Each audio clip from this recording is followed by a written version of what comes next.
Publishing pictures, they established themselves in 2002 and they're still going strong. They've greatly expanded their interface over the last few years. Everything you need to know about doing online publishing is right here. They offer tutorials, resources, guides, and more to learn with. For the student, Lulu is a great information database for self-publishing. They can create all sorts of projects.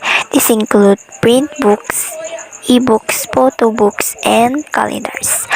Check out this article on how graduate students are even using Lulu for publishing a thesis. Flipsnack https://flipsnack.com. Flipsnack is a flipbook creator. It's as simple as uploading a PDF file. It also supports PNG and JPG files. It renders shareable interactive creations that can also include multimedia. Flipsnack looks great across all online platforms and social media. Pensu. Online journaling is a focus of Pensu and it works well. Journaling is a great writing and self-reflective exercise. With a free online tool like Pensu, it becomes more appealing. The interface replicates an old leather-bound journal with lined paper. The basic formatting features are everything you need to get started. Upload photos to your journals too. You can also go pro for even more features. For the student, with Pensu Classroom, you can create class journals that can be graded and managed. Students can also submit diary entries by email. They can even receive comments from their teacher right inside the journal. Grade and send assignments to students with the due data, grading scheme, and more. If you decide to let your student work to be hosted by your institution official website, this can also be. Today, there are a lot of the academic institutions whose websites serve as their information dissemination center for their customers and stakeholders.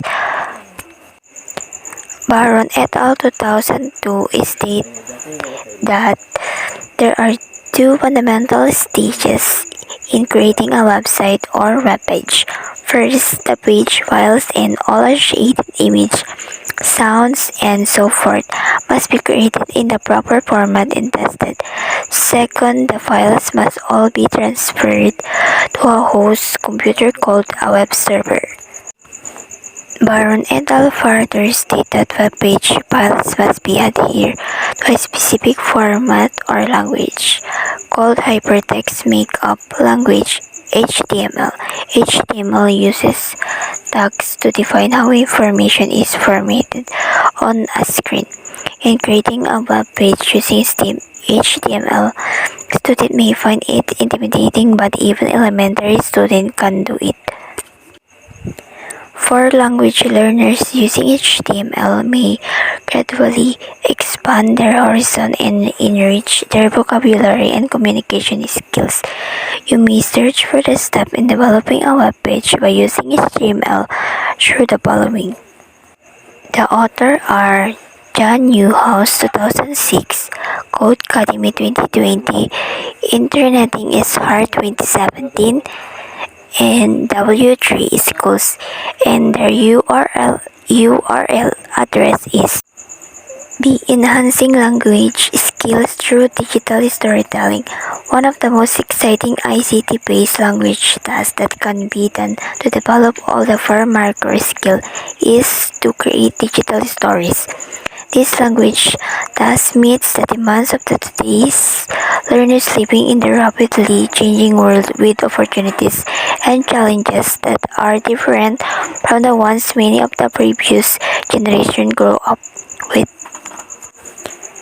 Today's learners are more demanding and are willing to discover new ways to apply, extend, and expand on exciting knowledge. Kaminsky and Kismisurani, 2018.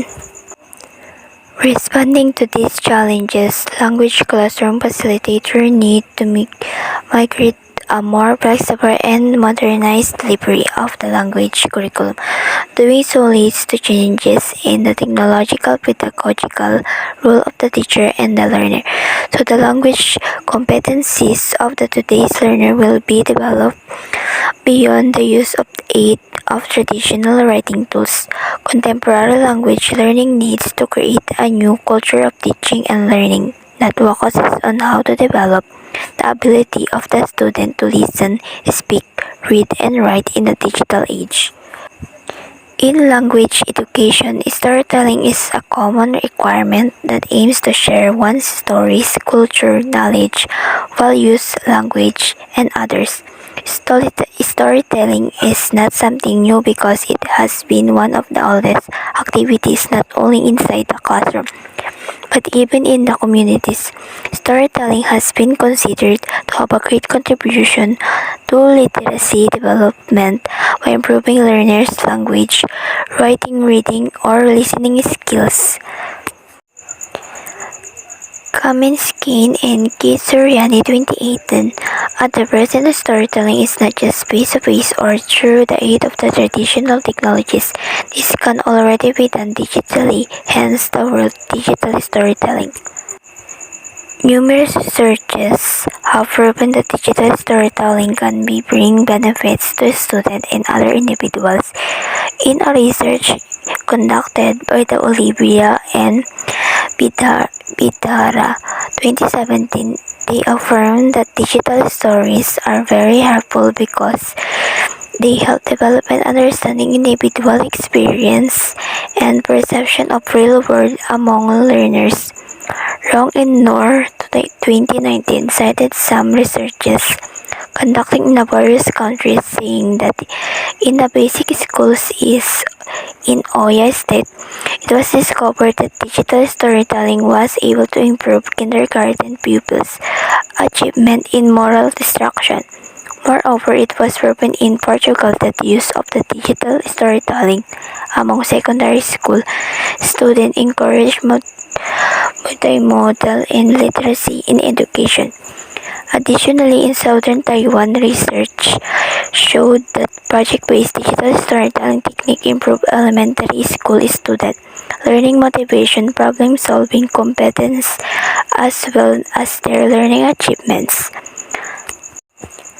Leonard et al. 2019 in their paper highlights the broader potential of the digital storytelling, particularly in the mental health research in collaboration with research participants.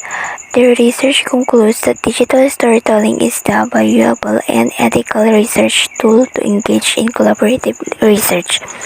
This was proven by their research that recounts how digital storytelling was used in a mixed method study on settlement to document the journey of women who entered Australia through the Women at Risk program.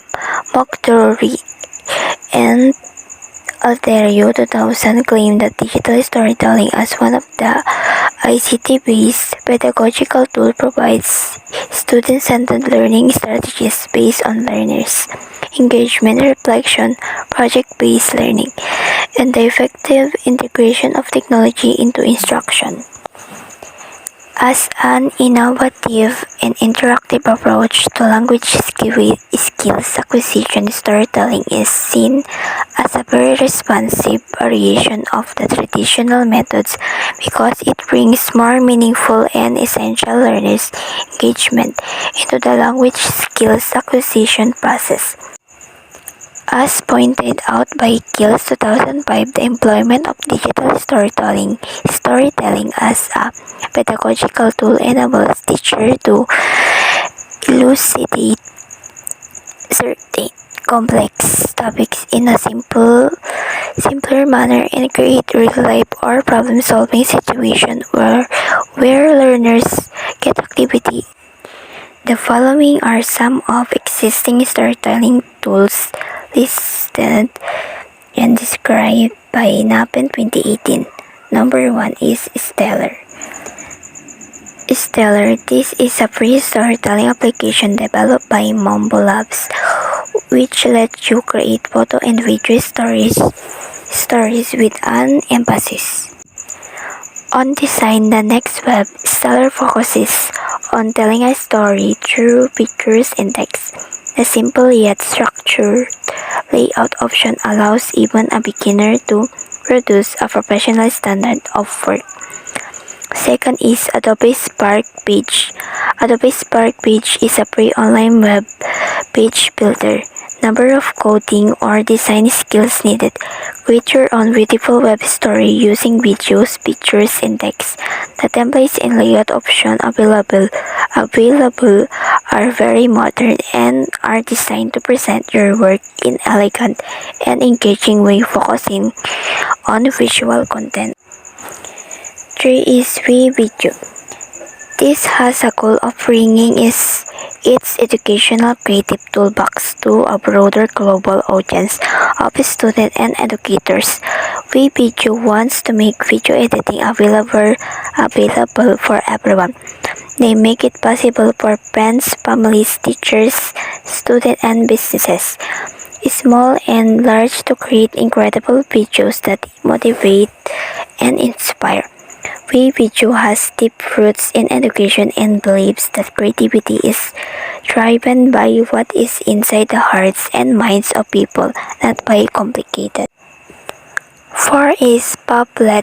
Padlet, an iPad and web app, is a tool to capture and organize your ideas. Students can, for example, use Padlet for learning. Used as mind map, it helps students think and learn visually. Students can capture facts, thoughts, and images to structure their stories.